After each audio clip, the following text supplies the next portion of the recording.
Hey guys, Tactics Talk 40K coming back at you with our final Elites video. This video is going to be, last but not least, the Solitaire. The Solitaire is going to be the last video of the Elites section. Overall, the Solitaire, I believe, is probably like an 8 for me. He's definitely really good. He's probably he's almost an auto-include for most armies for me. For Harlequins anyway. If you're taking pure Harlequins, there's almost no reason not to take them. So I would definitely consider taking this guy as much as you can. But we can go over his stat line again. I'm sorry I don't have the book in front of me as I am driving. I don't know what all the stats are found, but I believe he is weapon skill 9, ballistic skill 9, strength toughness 3, typical, and he has 6 attacks base. He's got initiative 10, I think. He has a 3-up invulnerable save due to impossible form. And he's got 3 wounds. He's got Eternal Warrior. He's got all the other Harlequin special rules such as Furious Charge, the Flip Belt. He's got so he ignores the terrain. He also has a few special rules for him. He has the impossible form, which grants him a 3-up invulnerable save, and he also has the blitz special rule, which means at the beginning of any of the movement phases, he can choose, instead of moving normally, he can move the number of d6 that's equal to the turn. So if it's turn 1, you roll 1 dice. If it's turn 2, you roll 2 dice, and then that becomes his movement. In addition to that, he also, when he does this, he also gets his attack characteristics increased to 10 from 6. So he gets +4 attacks for doing that. On top of that, he also has a movement of 12 based. So he has a movement of 12 with the Flip Belt, which makes him ignore terrain completely. So he's pretty damn quick, and he is a 3-up invulnerable save Eternal Warrior 3-wound model. He comes in around 140 points. I think he's 145 actually, but he's 145 points roughly. And he is very good. Like, his stat line is pretty beefy. He's got weapon skill 9, which means Marines and equivalent are hitting him on 5s, which is really nice. He is, I believe he causes fear as well, but it's not really irrelevant. It's kind of irrelevant because he's weapon skill 9, so anything that's higher than weapon skill 9 is probably either fearless or doesn't affect their leadership 10 probably, so they're not going to fail it, and they're hitting on 4s anyway. So, but whatever, it's there. He has a Harlequin's Kiss and a Harlequin's Caress, which are probably 2 of the better weapons for him. That's the 2 weapons that I would probably put on him if he was like upgradable with them. Maybe not the Kiss. I might take, instead of the Kiss, the impact hits. Probably would take the impact hits, but whatever. He's got both of them built in, so which gives him an additional attack because he's got both of them. So he's got realistically 7 attack space, and typically he's going to be getting the charge, so he's going to be charging with a total of 8 attacks, which is a lot. So I believe he can only have a maximum of 10 attacks. I don't think you can still get the bonus for having multiple attacks, unless I'm living in the old world. I think you can only have 11 attacks if he blitzes and then has the close combat weapon. I think you don't get anything for having the close combat weapon once you have 10 attacks, but you still get the +1 for charging, I believe. So I think he has 11 attacks on the charge. You could argue that he has 12, but yeah, it's up in the air. And keep in mind, one of those attacks will be a Harlequin's Kiss attack, but you're going to have a whole bunch of attacks with the Harlequin's Caress, which means you're probably getting a couple 6s, which is good. I mean, a couple 6s cause automatic wounds and are AP2, so it's good. But this is also the other his problem, because he can only do that blitz 1 time, and he gets his attack characteristics increased to 10. He may have problems fighting multiple units, or finding multiple units really in your opponent's army to fight. And this is why I give him an 8, is because although he is insane, like he's got insane stat lines, he's got all the weapons, all the tools the Harlequins would ever want from him, he may come across armies where he's not useful. And it's rare, but it does happen. I have had him work well for me. I've made him work well, but that's, I think, due to the matchups I've been put against with him. He is good at fighting against things that are, I'd say, anything that's a marine type, one attack kind of model. He's decent against, like, for example, Necron Warriors or Space Marine, Tactical Marines, or things like that. He is definitely useful for. He can definitely do a lot of wounds to them and take on almost nothing back because of the fact that they're hitting him on 5s. And there's only going to be, maybe 5 attacks coming back at you. You're only going to hit 1 or 2 times, maybe wound once or twice, and then you're probably going to just pass both those saves, maybe lose 1 wound at the most. Those are kind of good targets for him to kind of go into. In my opinion, that's what I use him for. I'll use him for taking out units like that. Terminators, he's good against as well. He's good against fighting small units of 5 Terminators, for example. He can definitely deal with them. When you think about it, he's going to charge. He's going to do, if he's not blitzing, he's probably doing 2 wounds from 1 or 2 wounds from the Caress. So he's probably killing a Terminator or 2 from just his sheer number of attacks. And one of them is probably 1 or 2 of them are probably AP2. So he's probably going to fail a couple saves there. So you probably lose 2 from that. And then the Harlequin Quick Kiss is probably going to kill 1 more. So that's rolling probably above average and being fairly generous with him. And he kills maybe 3 Terminators, which is good. When they come back, they're only hitting on 5s with 4 attacks. So that means only 1 or 2 attacks are going to hit. And then you're going to probably pass your abominable saves. Typically, he's going to be fine, though. Because Eternal Warrior, he can take the Power Fist to the face. It doesn't matter. So he does have a good purpose there for fighting things like that. As well as fighting things like Monstrous Creatures. Like Monstrous Creatures, he's decent at fighting as well. He can fight. He can take down some, not all. I wouldn't say he's good against all monstrous creatures, but he's definitely good against most monstrous creatures. Things like Bloodthirsters, he should probably avoid. But like other than that, Demon Princes and stuff like that, they're fine. He can take them down. He can take them on. He's going faster than them. He's better weapon skill than them. He's got more attacks than them. He's not at AP2 and he's not high strength, but they can't instant death you. Even if they got, I think, like 5 attacks or so. They may get the charge on you, but it's rarely gonna happen. And when you charge, you still have that Harlequin Kiss. If you roll a 6 to wound, you can pretty much instantly kill that Demon Prince, which is nice. Like, on top of all that, you have the Caress, so you might cause a couple wounds with the Caress, make him take a few invulnerable saves, which are only 5 ups usually, and you can take 2 or 3 wounds off a Demon Prince a turn, which is nice. That's a good way of dealing with monstrous creatures. He can fight a Wraith Knight, however, with the new changes, I would pretty much avoid it at all costs because those attacks are strength D now. Even if he doesn't roll a 6, if you fail one of the invulnerable saves, he could roll D3 wounds and then just instantly kill him. On top of that, you're taking all those stomp hits. It's not going to be good.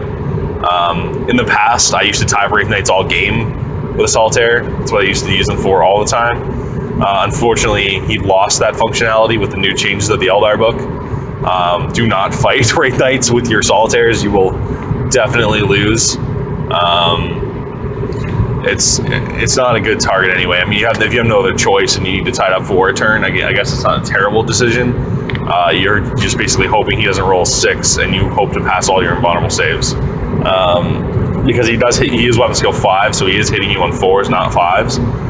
It's not like he's going to whiff all those attacks typically. So you have to be very, very careful with the Wraith Knights. You can't fight him with them. But other than that, all the other monster creatures are fine. Dread Knights and stuff like that, they're all good to fight. He's not going to have too many problems against them.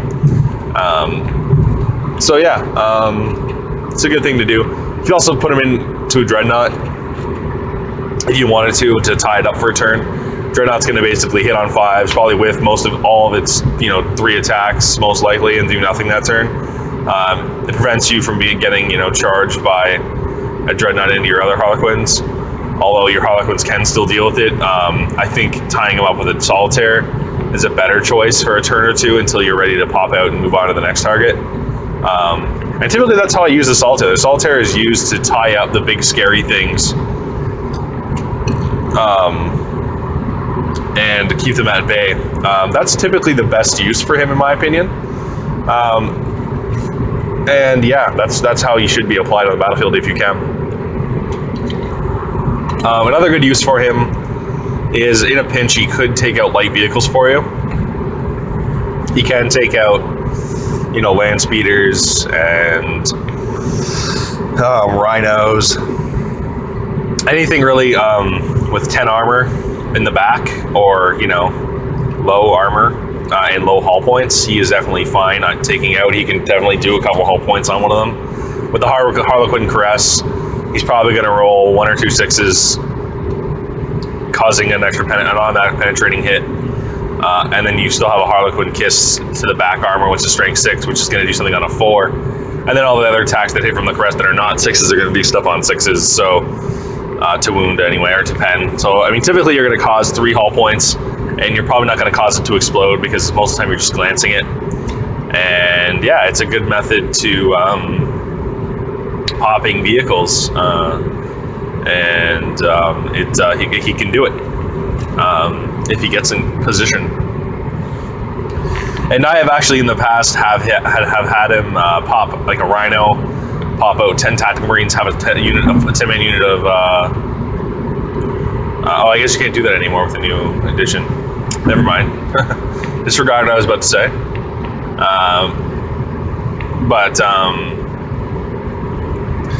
you can't really effectively use him in a couple different ways. He can't deal with like a big unit of boys, for example, or like a big unit of gaunts or something like that. I wouldn't charge him into that. He's not really great at fighting that. He can go down to sheer number of saves. That's the basically best way to kill him. Bolter fire and lots of low strength attacks are kind of the thing that you want to avoid with him. Obviously lots of high strength attacks too, but typically when you're taking damage, like he's going to take lots of high strength attacks. So things like, a round of bolter fire from 10 Tactical Marines, 20 bolter shots are going to cause like 10 plus wounds. You're going to lose 1 or 2 wounds. You could even die from that. So that's something you want to definitely avoid. Your big unit of boys, again, if you charge in, you're going to charge in, you're going to kill a bunch of boys. You're going to kill like, five boys, which really isn't that many. And then he's coming back at you. They're only strength 3, but they're still weapon skill 4. They're still only hitting on 5s, yes. But they are going to be still causing probably 20 hits and then 10 wounds, which you can't take again. That's a lot. If you're charging like a huge unit, like a 30-man unit or something like that, it's still a lot of attacks to deal with. 3 attacks per boy is, even hitting on 5s, wounding on 3 or 4s, it's still not good. You don't want to be doing that. So definitely avoid those situations with him if you possibly can. And it's fairly easy to do that because he has 12 movement. You can pretty much just hide in buildings and wait for the opportunity to strike with your blitz. And that's typically the way I use him. Unless I need to really pop a vehicle or something that's nearby, like a light vehicle that came up to start getting in position to, like, maybe it's a unit of flamers or something like that. I have used him in the past to charge into a unit of, let's say, not like, the Wraith Knight D-Scythes, but like anything that's a standard unit of flamethrowers, like, let's say there's a special unit of, Sternguard veteran with, flamers, copy flamers, something like that, and they need to be charged, and you think you're going to get overwatched. Or maybe it's, a unit of, which other unit? I don't know, like maybe it's just some Space Marines with a flamer and a heavy flamer, and you're like, oh crap, you got to deal with those flamers because it kills your bikes, it kills your Harlequins, it even kills your Starweavers and the guys inside. So you really have to be very careful when there's flamethrowers nearby. Flamethrowers will obliterate Harlequins. So what I do is typically to deal with them, if I can't shoot them because my Starweavers are, you know, too far away or have all jinked or something like that, and there's a whole bunch of flamers in position to try to flame, you know, a big unit of my Harlequins, or even just like, you know, a Jetweaver, even if it's just a Starweaver that's sitting there and it's jinked and it can't shoot at full ballistic skill and hope to even take down those flamers. Typically what I'll do is I will just charge with my Solitaire to kind of counter them. He can definitely take the Overwatch of 2 or 3 flamers because it's only D3. It's only going to cause maybe 3 wounds, and you can probably pass most of those saves, if not all those saves. And then now they're locked in combat, and then you can follow up the charge with, you know, another unit of Harlequins if you have it nearby, or you can just keep them there and tie them up and take down a few of them a turn until you're happy to jump out of combat and move on to the next thing. So yeah, that's a good way to use them, to kind of charge and soak up the Overwatch. He has been my kind of go-to kind of guy, and he has definitely saved me from a lot of flamethrowers, that's for sure. You want to make sure you avoid the flamers at all costs. If you see a flamer and they get in position and you haven't dealt with them, you might as well just remove that whole unit of Harlequins from the table. They're gone. They just can't take it. 2 flamers, like 10 flamer hits that are strength 4, wounding on you on basically 3s, and if it's a heavy flamer wounding you on 2s, you probably wounded all of them. You only have a 5-up save. If it's a unit of 5 Harlequins, you're not going to pass 10 or even 5-up saves. That's reaching a little too far, in my opinion. And it's something you have to definitely avoid. And considering the whole army basically relies on cover, you know, flamers are just the perfect weapon for dealing with Harlequins. So if you're listening to this video and you're playing against someone who plays Harlequins, if you want to be a dirty guy, just bring lots of flamers. It'll make your opponent hate you, and you will probably win, because if you can get those flamers in position and get the jump on the Harlequins, they're pretty much toast, quite literally. Anyway, back to the Solitaire. So yeah, overall, Solitaire, 8 out of 10 in my opinion. He's cool, he's fluffy, he's pretty kick-ass, he does lots of damage, he's fun to field. It's worth mentioning that he is unique. You can't take multiple Solitaires, unfortunately, otherwise I would probably take 2 of them in almost every list. But you can only take 1, unfortunately. Yeah, and he is definitely worth it. If you're playing solely Harlequins, like only Harlequins, in like let's say a 1500 point game, I would say he's an auto include. There's no reason not to take him. He does fill a lot of problems with the Harlequin book, and he definitely is very powerful. You definitely can't. It would definitely be very difficult to win with Harlequins without 1 in your list if you're playing with sole Harlequins, because he is my monstrous creature hunter, and light vehicle hunter, and that's what I use him for typically. Or, you know, maybe a small unit of tactical marine, like a 10-man unit of tactical marines or 10-man unit of Necrons, stuff like that. He's good at dealing with. I'll also have him go into like a Tau gun line or a guard gun line, if they don't have too many flamers, because you got to be careful about last gun fire. Last gun fire is also another big deadly thing for him, but again, you know, just avoid it, you'll be okay. So yeah, that's basically it. That's the Solitaire. So thanks for listening, guys. Please leave a comment below, or like or thumbs up this video, and happy wargaming, guys.